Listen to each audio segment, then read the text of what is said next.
Are you sure you know where to find roach in the dead of winter? I mean, really sure? Everyone says the same thing, right? Go to the deepest part of the lake. Fish right on the bottom. It's advice we've heard from our fathers, and their fathers before them.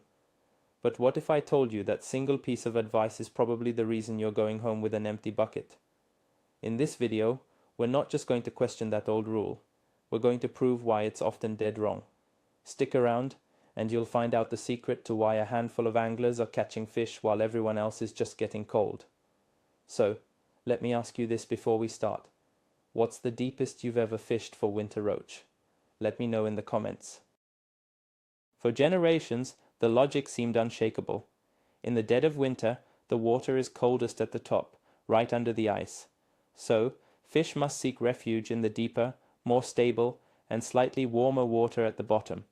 It makes sense on the surface. We picture them huddled together in the deepest holes, lethargic, waiting for spring. This idea has become so ingrained that for many, winter fishing means one thing: finding the deepest spot on the map, drilling a hole, and dropping a jig straight to the mud. It's a ritual, a comfortable, familiar pattern. But comfort doesn't catch fish. The problem is, this common knowledge ignores some critical factors about a lake's ecosystem in winter. It ignores oxygen, food, and the fish's own survival instincts. Let's start by smashing the biggest myth of all. The deepest part of the lake is not a winter paradise for fish. In many lakes, especially those without a strong current, the deepest holes can become an oxygen-deprived dead zone. Think about it. All summer long, decaying organic matter like weeds and leaves sinks to the bottom. As this material decomposes, it consumes oxygen. With a lid of ice on the lake, there's no way for the water to be reoxygenated from the air. This process, called winter stagnation, slowly turns the deepest areas into a wasteland. A fish heading there isn't finding comfort. It's finding a place where it can't breathe. It's like walking into a room where all the air has been sucked out. You wouldn't stay, and neither will the roach. So, if not the bottom, then where is the oxygen? It's often in the middle layers of the water column. You might also find better oxygen levels near underwater springs or the mouths of small streams that feed the lake, even if these areas are not the deepest. The water here is in motion, even if it's just a little. That slight movement is enough to maintain a higher oxygen content. The roach, like all fish, are driven by survival. They will actively seek out these oxygen-rich zones. A fish finder can be your best friend here. You might mark a huge school of fish suspended 15 feet down in 30 feet of water. The old school angler would drop his lure right through them, thinking they are just small bait fish, and try to hit the bottom. He's completely missing the target. Now let's talk about the second driver: food. A roach in winter is not actively hunting like a pike. Its metabolism has slowed down dramatically. It's an opportunist, looking for an easy meal that requires minimal energy to consume. So, where is this easy meal? Again, it's not always on the bottom in the deepest hole. The primary food sources are things like zooplankton and bloodworms. Bloodworms, or chironomid larvae, live in the soft bottom sediment. But they are most abundant not in the deepest oxygen-poor mud, but in the shallower, silty areas, often on the slopes of underwater structures or plateaus. Think about a depth of maybe 12 to 20 feet, not 40. And what about zooplankton? These tiny creatures are a critical food source, and they don't just sit on the bottom. During the day, they often migrate up and down in the water column, following the faint light that penetrates the ice. And where the zooplankton go, the roach will follow. This is one of the biggest reasons why you'll find entire schools of roach suspended far off the bottom. They are literally just hanging in the water column, sipping on this plankton soup.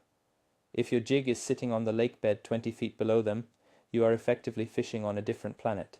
They might not even know you're there. This brings us to a crucial concept: fishing in the water column. This is where the game changes. Imagine you've drilled a hole over a spot that's 30 feet deep. The traditional approach is to let your line out until you feel the bottom, then reel up a few inches. The new approach? Start fishing just a few feet under the ice. Yes, you heard that right. Sometimes on bright days with little snow cover, roach will come incredibly high up, almost touching the ice. Spend a few minutes fishing at 3 feet, then drop down to 5 feet, then 10. Work your way down slowly, methodically. You are searching the entire column of water, not just the last 6 inches of it.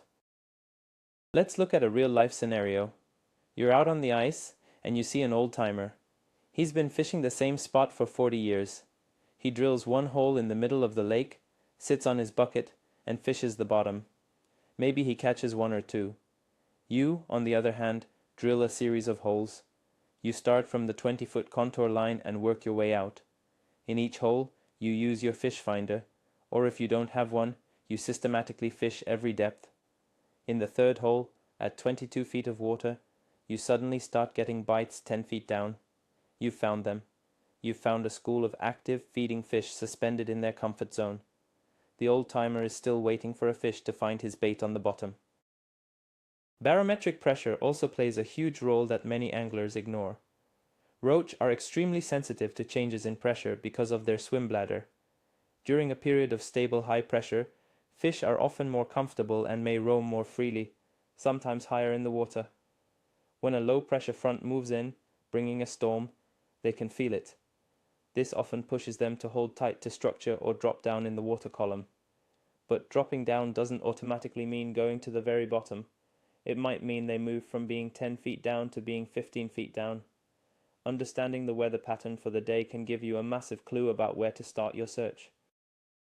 Another factor is light penetration. The amount of light getting through the ice has a profound effect on fish location. If you have clear, black ice with no snow on it, light can penetrate quite deep. This can push the light-sensitive roach into deeper water or make them hold tight to the bottom where it's darker. But what's the more common scenario? A thick layer of white ice covered by a foot of snow. Down below, it's perpetually dark and gloomy.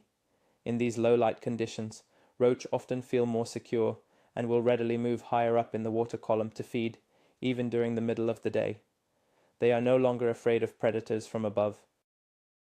So, how do you put this all into practice?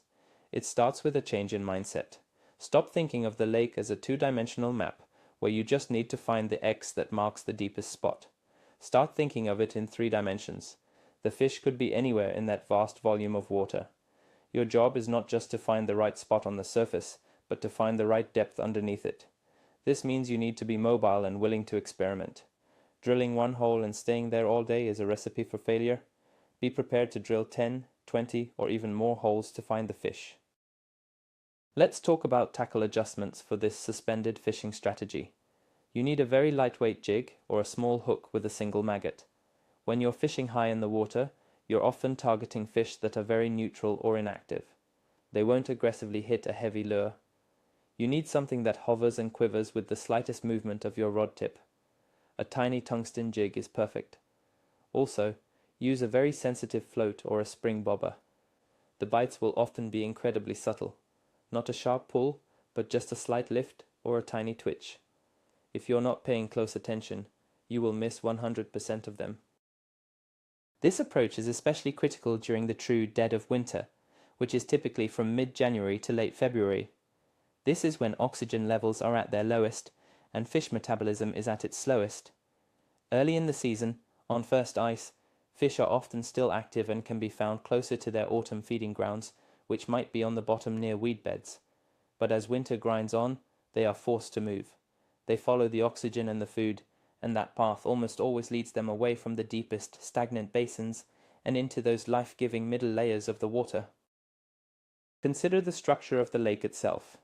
A deep, bowl-shaped lake will behave very differently from a shallower lake with lots of underwater structure. In a bowl lake, finding suspended fish in the middle is a classic pattern. But in a lake with points, humps, and drop-offs, the roach will relate to this structure. But here's the key. They might be suspended over the structure, not sitting on it. For example, you might find a hump that rises from 30 feet to 20 feet. The fish might not be on the top of the hump at 20 feet, or at the base at 30. They could be holding at 15 feet, directly over the peak. You have to search that entire vertical zone. Let me tell you about a time this really clicked for me. I was fishing a tournament, and I was struggling. I was fishing the bottom of a known wintering hole, just like everyone else. Nothing. For hours. Out of frustration, I started reeling my line in very, very slowly. About halfway up, My rod tip just slightly dipped. I set the hook, and I had a fish on, a big roach. I dropped back down to the same depth, not to the bottom, but halfway up, and immediately caught another. I had stumbled upon a massive school of fish suspended 20 feet off the bottom. I spent the rest of the day catching fish while the guys 50 yards away, fishing on the bottom, caught nothing. This isn't a fluke. It's a repeatable pattern. Your electronics are a tool, not a crutch. If you have a flasher or a sonar, don't just use it to find the bottom depth. Turn up the sensitivity and watch your screen as your lure drops. You will see lines and flickers on the screen that represent fish. If you see a cluster of marks at 15 feet, stop your lure at 14 feet, just above them. The goal is to make them rise up to take your bait. A fish that moves up to eat is an aggressive, catchable fish. A fish you have to drop a lure on top of is much harder to tempt. And if you don't have electronics, you can still do this. It just takes more patience. It's called hole hopping. Drill a line of holes, maybe 10 of them, going from shallow to deep. In the first hole, drop your line down 2 feet and fish for 2 minutes. Nothing? Drop it to 4 feet. Fish for 2 minutes. Continue this until you hit the bottom. If you get no bites, move to the next hole and repeat the process. It's more work, yes, but you are methodically covering water and eliminating unproductive depths. Eventually, you will cross paths with a school of fish. It's a game of percentages, and this method dramatically increases your odds. Now, does this mean roach are never on the bottom in winter? Of course not. There are no absolute rules in fishing. On some days, especially during stable weather, or in lakes with very good oxygenation all the way to the bottom, you absolutely will find them on the deck. The point of this video is not to say never fish the bottom. The point is to say don't only fish the bottom. It should be the last place you check, not the first. Start your search from the top down. It's a complete reversal of the old way of thinking, and it's a much more effective strategy. Let's think about the fish's perspective. From above, danger comes in the form of birds or predator fish like pike. From below, there's usually nothing to worry about. By suspending in the middle of the water column, they have a 360-degree view of their surroundings. They can see food, and they can see danger. It is, in many ways, a safer and more strategic place for them to be than pinned against the bottom or silhouetted against the ice. It's a survival tactic, and if we want to catch them, we have to understand why they do what they do. The next time you head out, I want you to try an experiment. Pick your favorite spot, but instead of fishing it your usual way, I want you to dedicate the first hour to only fishing the top half of the water column.